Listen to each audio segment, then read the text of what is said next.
శృతి మించిలా నన్ను మై మరపించకలా తడబడి తల వంచిలా తలపును అని చేస్తే ఎలా మరేం చెయ్యనే నీతో ఎలా వేగనే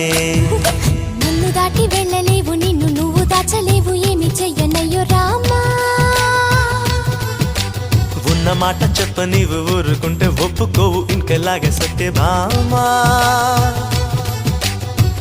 అనుకున్నా తప్పు కదా మోమాటం ముప్పు కదా